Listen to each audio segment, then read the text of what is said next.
अमावस की रात गुजरे अभी 4 दिन भी नहीं हुए थे और इस अंधेरी रात में रोहित बस में शामोली तक का सफर कर रहा था। बस में उसके अलावा एक लड़की और 2 आदमी भी बैठे हुए थे। वो दोनों आदमी पीछे की सीट पर बैठे हुए उस अकेली लड़की को लगातार घूरे जा रहे थे, मानो कि अगर मौका मिले तो वो उसको कच्चा ही चबा जाएंगे।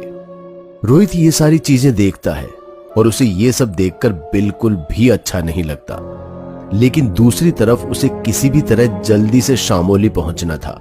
वैसे भी वो अपने समय से 1 घंटा लेट हो चुका था, तो वो किसी झमेले में नहीं पड़ना चाहता था।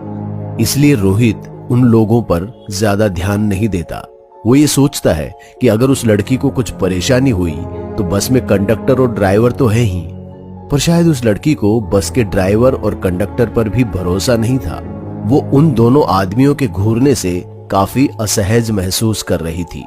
उन दरिंदों की भीड़ में उसे रोहित कोई देवता जैसा दिख रहा था और वो उसके पास आ जाती है और उससे पूछती है, अगर आप बुरा ना माने तो मैं आपके पास बैठ जाऊं?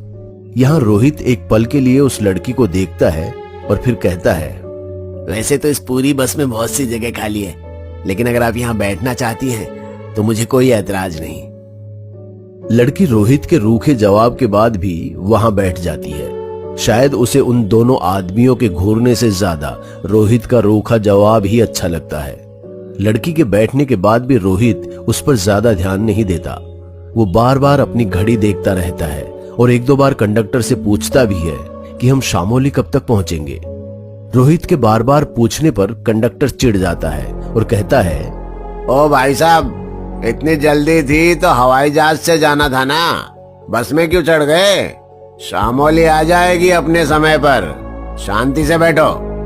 रोहित कंडक्टर के इस तरह के रवैये पर कोई जवाब नहीं देता और अपनी घड़ी को देखते हुए खिड़की के बाहर देखने लगता है। तभी लड़की उससे कहती है, लगता है आपको काफी देर हो रही है।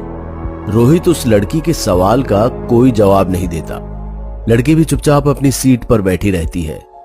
बस अब पहाड़ी के उस जंगल वाले रास्ते से गुजर रही थी जहां दोनों तरफ बस पेड़ ही पेड़ थे और दूर दूर तक फैला हुआ सन्नाटा। दोनों एक नजर एक दूसरे को देखते हैं और फिर विपरीत दिशा में देखने लगते हैं। हर तरफ फैला हुआ ये सन्नाटा मानो चीख चीख कर किसी अनहोनी के होने की दस्तक दे रहा था।